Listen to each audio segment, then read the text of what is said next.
वंदे लोकतिलकं सातत वार्ता विभूषणं अमर कृत्युच्चारणं प्रबुद्धं लोकजीवनं प्रणय प्रमथ जागदीपनं वंदे जीवन जीवनं सत्पुरुषोत्तम। जय गुरु। प्रथमे आपण मानकु समस्तंकु आमर एही अमृतवाणी चैनल को अनेक अनेक स्वागत जनाउछु। सबुदिन परी आज मध्य श्री श्री ठाकुर को नहीं आलोचनाटी रखिछि। आजिर आलोचनार विषय होछि जे सर्वश्रेष्ठ दान कौन, आउ श्री श्री ठाकुर कौन दान करथिले भिकारीटी को। आसंतु समस्त कथा सुनिबा। अनेक अनेक महापुरुष माने मध्य दानी रे किपरि गण्य होइछन्ति समस्त कथा जानिबा। भिडियोटी को स्किप न करी शेष पर्यंत सुनिले सब किछि बुझी पारिबे। भागवत रे कुहा जाइछि, मन संतोषे धन देबा निरते चरण सेविबा, धर्म कार्पण्य सेवा फले किबा असाध्य महितले। आम देश दान धर्मर देश। ए देशर लोक माने कर्म भितरे धर्म को मुख्य आश्रय बोली मने करंती। दान को सही परि श्रेष्ठ पुण्य कर्म बोली पसंद करंती। दान और धर्म ए दुईटी इह और परकाल रे साहाय्य करे।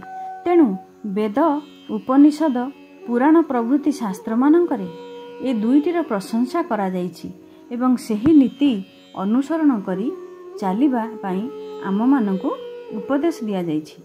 दान चारि प्रकार, यथा धर्मदान, ज्ञानदान, प्राणदान और धनदान। एहाकु श्रेष्ठरु निकृष्ट क्रम रे ग्रहण करा जाए, अर्थात धर्मदान हेउछि श्रेष्ठ दान, धनदान को निकृष्ट भावे धरा जाई थाए। किंतु ए दिगरे दान मात्र ही सिद्ध बोली ऋषि मानकर मत। ठाकुर श्री रामकृष्ण सहज भावरे कहिसेंती, जार अछि से मापु, जार नाही से जपु। ए कथार अर्थ हेउछि, जिए जेउ संपदर अधिकारी से ताकू लोकमानक भितरे वितरण करू।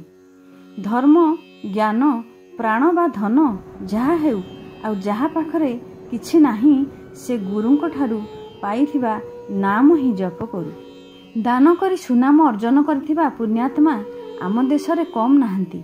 बळी बामन रूपी भगवान को तार सर्वस्व देई मृत्यु को आदरी नैथिले। हरिश्चंद्र राजा समस्त संपद एपरिकी स्त्री, पुत्र और निज को बिक्री करी दान और दक्षिणा प्रदान करथिले। जुग जुग धरी से दानवीर भाव में परिचित।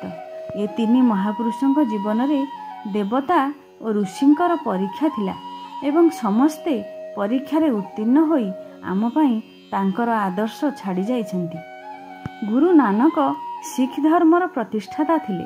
से पिलाटी दिनरू पाठपढ़ा प्रति उदासीन थिले। विद्यालय को न जाइथिबारु बापा माँ चिंतारे पड़िले। सबुबेले पुअर उदास भाव देखी दिने बापा तांकु पाखकु डाकी कहिले, पुअरे मु बुढ़ा हेलिणी, तू एथर मते कामरे साहाय्य कर। नानक बापांक कथारे सम्मति जणाइबारु बापा 20टी टंका देई कहिले, तू दुहतखाना जा, सेठारु किछि जिनिस किणी आनी एठारे बिकिले 2 पैसा भल लाभ हेबो। नानक तांको भाई बालांकु सांगरे धरी बजार को गला बेले बाटरे देखिले केते जन साधु बसी भजन करुछंती। नानक सेठी बसी पड़िले और हाथ में धरिथिबा 20 टंका को साधु मानक पाखरे रखिदेले। यह देखी साधु माने कहिले, बाबा आमर टंका कौन हेबो, बरं आमको किछि खाइबा को जदि देई परिबो भल कथा, कारण तते देखी जना पड़ुछि तोर भगवान ठारे खूब भक्ति अछि। नानक किछि खाइबा जिनिस किणी साधु मानकु देले। साधु माने तांको देइथिबा खाद्य खुशी रे खाइबारु नानक मध्य खूब खुशी होई घर को फेरिले। व्यवसाय करी लाभ करिवे कौन, मूल धन भी बुड़ीगला। सेथिप्रति तांकर आदौ निशा नथिला। अवश्य तांकर ए काम पाई बापांक ठारू तांको खूब माड़ खाइबाकू पड़िथिला। सेहि भली आउ गोटे घटना घटिथिला संत कबीरଙ୍କ जीवन रे। से गोटे तंती परिवार रे बढ़ी थिले। गृह रे ଲୁଗା ବୁଣି ବିକ୍ରି କରି ପେଟ ପୋଷିବା ବାପାଙ୍କର ବୃତ୍ତି ଥିଲା। ଦିନେ ବାପା କବିରଙ୍କୁ କିଛି କପଡ଼ା ଦେଇ ହାଟକୁ ପଠେଇଲେ। କପଡ଼ା ବିକି ପଇସା ଆଣିଲେ ଘରେ ତେଲ ଚାଉଳ କିଣା ହେବ। କବିର କପଡ଼ା ଧରି ହାଟକୁ ଗଲାବେଳେ ବାଟରେ ଦେଖିଲେ ଲୋକଟିଏ ଖାଲି ଦେହରେ ବସି ଥରୁଛି।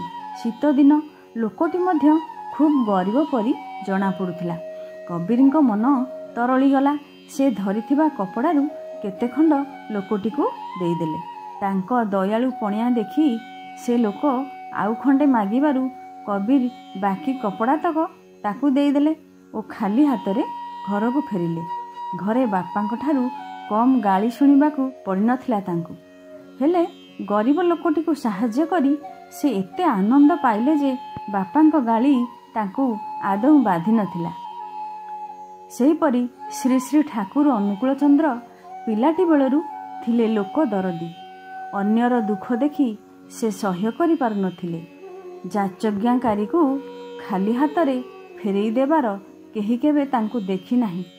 ନିଜ ପାଖରେ ନଥିଲେ ଯେମିତି ହେଉ ଏପରିକି ଭିକ୍ଷା କରି ସେ ତାର ଚାହିଦା ପୂରଣ କରୁଥିଲେ। ଦିନେ ଗାଁ ବାଟରେ ଚାଲି ଚାଲି ଯାଉଛନ୍ତି। ଜଣେ ଭିକାରୀ ସହିତ ଦେଖାଗଲା।